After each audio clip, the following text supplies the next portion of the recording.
خیالات کی وسعت اور کسی واقعے یا چیز کے متعلق اس کی سوچ کا پھیلاؤ ہے۔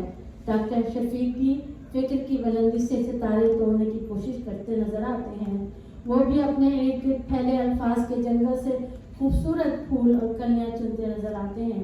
ان کا یہ شعر دیکھیے گا کہ اسی رت سے معطر ہے میری زندگی کے لمحے، کہیں پھول کا تبسم کہیں تیرا مسکرانا۔ اب میں اس کو تھوڑا سا مختصر کرتی ہوں۔ ادب سماج کا آئینہ کہا جاتا ہے، یعنی ادب حالات کے بطن سے پیدا ہوتا ہے، اور جب سماج ایک عدو کی شکل میں آپ کے مقابل آ جائے تو اس کے خلاف آواز بلند کرنی پڑتی ہے۔ ان کی شاعری کا خمیر عام انسانی زندگی سے تیار ہوا ہے۔ ان کی شاعری عوامی اقدار اور روایات میں گتھی ہوئی شاعری ہے۔ وہ اپنے آپ کو ڈاکٹر شفیق نے اپنی شاعری میں سماج کے ان سلگتے سیکھتے مسائل کو جگہ دی، جس کا اظہار عوام براہ راست نہیں کر پا رہے تھے، لیکن ایسا بھی ہوتا ہے کہ ایسے موقع پر اکثر سماج ان کی اس آواز کو سننے اور سمجھنے سے انکار کر دیتا ہے۔ چشم پوشی کی سزا مجھ کو شفیق ایسی ملی، نقبزن سب شہر کے میرے مکان تک آ گئے۔ ڈاکٹر شفیق اپنے شعری رویوں میں روایت کے پاسدار ہیں، کیونکہ وہ جانتے ہیں جیسے کوئی بھی عمارت کی بنیاد، کسی بھی عمارت کی بنیاد کمزور ہو جاتی ہے اگر اس کو روایت پر نہ رکھا جائے، اسی طرح روایت کو نظر انداز کرنے والے شاعر کی شاعری بھی کمزور ہی ہوگی۔ فراق گورکھپوری کا کہنا ہے کہ غزل انتہاؤں کا ایک سلسلہ ہے۔ ڈاکٹر شفیق بھی اسی صنف کے دلدادہ نظر آتے ہیں۔ ٹی ایس ایلیس کے نزدیک شاعری روایت اور وراثت میں ملنے والی چیز نہیں، بلکہ اس کو حاصل کرنے کے لیے بڑی محنت اور جان فشانی سے کام لینا ہوتا ہے۔ کبھی بھی شاعر میں ایسے تاریخی شعور کا ہونا بہت ضروری ہے جو ماضی کے چند اساتذہ تک محدود نہ ہو، بلکہ امیر خسرو سے لے کر مجوزہ شعری رویوں سے بھی بخوبی واقف ہو۔ ہمارے دوست ڈاکٹر شفیق بھی اسی کوشش میں مصروف نظر آتے ہیں، اور ان کا ایک یہ شعر دیکھے گا کہ بلقیس در بدر ہے ابھی اس لیے کہ تو اپنے محل میں شاہ سلیمان نہ ہو سکا۔ تو میں اور مختصر کرتی ہوں۔ ڈاکٹر شفیق کا تعلق بھی ایسے ہی شعراء کی فہرست سے ہے۔ ان کی شاعری میں سیاسی رنگ موجود ہے، بلکہ کئی جگہ تو باقاعدہ احتجاج کرتے نظر آتے ہیں۔ کمر بستہ شہادت کے لیے ہیں، کبھی خود سے بغاوت کے لیے ہیں۔ اور ایک اور شعر کہ اس رخت سے جہانے محبت میں جوش ہے، دل ہے صدف تو آنکھ بھی گوہر فروش ہے۔ بڑے ادب کی تخلیق کے لیے یہ ایک اہم نکتہ ہے، ذاتی محسوسات، عمیق جذبات اور تجربات اور مشاہدات کو منفرد انداز میں پیش کرنے کی کوشش ضروری کرنی چاہیے، چاہے موضوع کوئی بھی ہو جس میں ہمیں وہ کامیاب نظر آتے ہیں۔ دراصل شاعری مختلف کرداروں کو شاعری میں سمو دینے کا نام ہے۔ شاعری کا کردار اپنے دکھ، درد، خوشی، غمی اور اپنے محسوسات کا جس زبان میں اظہار کرتے ہیں وہ شاعر کے لیے اپنے احساسات ہی ہوتے ہیں، شاعر کے اپنے احساسات ہی ہوتے ہیں۔ نہ تم نے لوٹ کر دیکھا ہے اس کو، نہ میں نے داغ دھویا ہے جگر سے۔ ان کے اشعار میں ایک طرف اداسی، مایوسی اور درد، غم کی کیفیات دکھائی دیتی ہیں تو دوسری طرف جوش، ولولہ بھی موجود ہے۔ پھر جنون اور سرکشی تو شاعر کا زیور ہے۔ ڈاکٹر شفیق بحیثیت شاعر کبھی تو ایک فرد کی حیثیت سے اپنی ڈگر پر تنہا چلتے نظر آتے ہیں، تو کبھی بھیڑ کے ساتھ علم اٹھائے احتجاج کرتے ہوئے دکھائی دیتے ہیں۔ ان کی شاعری کا لہجہ کلاسیکل اور اسلوب سادہ ہے، کہیں بلند آہنگ گفتگو ہے تو کہیں وہ اپنے قاری سے سرگوشی میں بات کرتے دکھائی دیتے ہیں، کہیں طنز کی تلخی اور کاٹ ہے تو کہیں محبت کی حلاوت بھی موجود ہے۔ مختصر یہ کہ ان کی شاعری میں ایک ساتھ کئی طرح کی ملی جلی آوازیں اور کیفیات شامل ہیں۔ اور ان کی آواز ادب کی دنیا میں بڑے ذوق و شوق سے سنی جا رہی ہے، اس لیے میری نظر میں یہ صدائے بے نوائی ہرگز نہیں ہے۔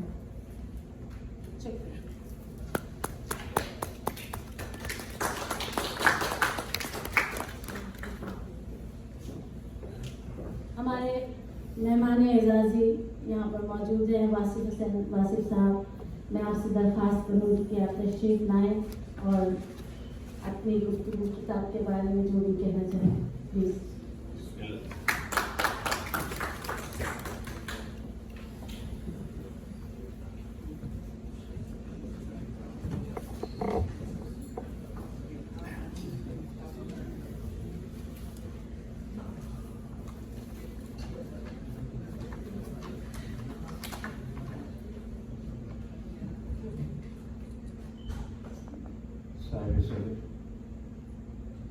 جناب ناصر سید صاحب، جناب عتیق صدیقی صاحب، محترمہ صبیہ صبا صاحبہ اور ڈاکٹر شفیق صاحب، خواتین حضرات، کرونا کے بعد سے میں اپنی قبر میں چلا گیا تھا۔ آرام دہ جگہ ہے، سکون، تنہائی اور کتاب۔ یہ کتاب ساتھ نہیں چھوٹتی، یہ کتاب کا ساتھ چھوٹتا نہیں۔ نئی کتاب کی خوشبو الگ ہوتی ہے، کسی خوش بدن کے موئے بدن سے اٹھتی مہک جیسی، اور نئی کتاب کا لفظ، وصل کا اپنا خمار، نئی کتاب کا اپنا نشہ۔ ڈاکٹر شفیق نے خوشخبری دی کہ نئی کتاب کی تقریب رونمائی ہے، تو مجھے اپنی قبر سے نکلنا پڑا۔ ایک تو ڈاکٹر شفیق سے تعلق، دوسرے نئی کتاب کے حصول کی تمنا، دنیا کی سب سے بڑی حقیقت کتاب ہے۔ کتاب کا اپنا کردار ہوتا ہے، کتاب بے کردار نہیں ہوتی۔ کتاب کے لفظ اپنی معنویت قائم رکھتے ہیں اور یہی معنویت مفاہیم ہوتی ہے۔ کتاب تخلیق کار کی ایک عمر کی ریاضت کا ثمر ہے۔ ہر ایک جملہ، ہر ایک شعر کہتے ہوئے خون تھوکنا پڑتا ہے، اور نئی فکر یہ تو کار فرہاد ہے۔ تقریر اور خطابت مر جاتی ہے، کتاب زندہ رہتی ہے۔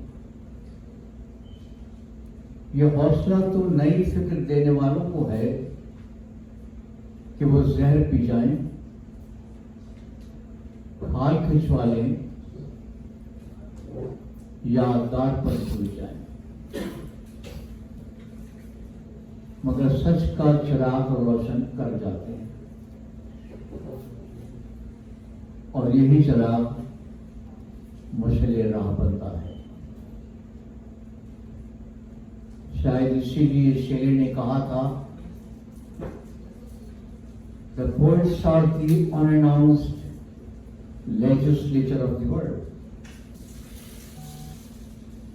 شاعر کو حسن، سچائی، انسانیت اور امن کی تلاش رہتی ہے۔ بدقسمتی سے میں نے نئی کتاب نہیں دیکھی، مگر شفیق کو اشروں سے جانتا ہوں۔ ایک سادہ سا قلندر انسان جس کو بات سہلانے کا فن ہے، اور غم پی جانے کا ہنر، یہیں سے آگہی کا سفر شروع ہوتا ہے. انسان اپنے اوپر کھلنے لگتا ہے. Wisdom only comes through sufferings. شفیق آپ کو کسی کمفرٹ زون میں نہیں لے جائے گا، مگر یہ بتائے گا کہ آئینہ سچ بولتا ہے. پھر پتھر کے بنے ہوئے لوگ، ہم پتھر کے بنے ہوئے لوگ ہیں. ہم چیختے موسم اور بولتے منظر سنتے نہیں ہیں. ہمیں تو بولتی آنکھیں بھی بولتی نظر نہیں آتی. ذرا ہوا سے خمسہ میں، ذرا ہوا سے خمسہ سے کہیں کہ آنکھیں کھولو اور سنو کہ شفیق کی صدائے بے نوائی کیا کہتی ہے. مجھے خاموشی، تنہائی اور اداسی اچھی لگتی ہیں. اپنی تنہائی کی قبر میں گیا تو صدائے بے نوائی سن سکوں گا. شفیق کو نئی کتاب کی اشاعت پر بہت مبارکباد. خواتین و حضرات، کتاب پر ایمان رکھیے، یہ آپ کو ایمان تک لے جائے گی. اور آخر میں جناب ناصر سید سے بہت شرمندہ ہوں کہ جو فلائر مجھے ملا اس میں آپ کی پذیرائی کا کوئی ذکر نہیں، ورنہ یہ گستاخی نہ ہوگی. تو مجھے بہت شرمندگی ہے. ہم ادب قبیلے کے لوگ ہیں اور سلیقہ ہمارا پہلا سلیقہ ہے. اگر ہم سلیقہ نہیں برتیں گے تو یہ دنیا سلیقہ نہیں برتے گی. بہت شکریہ.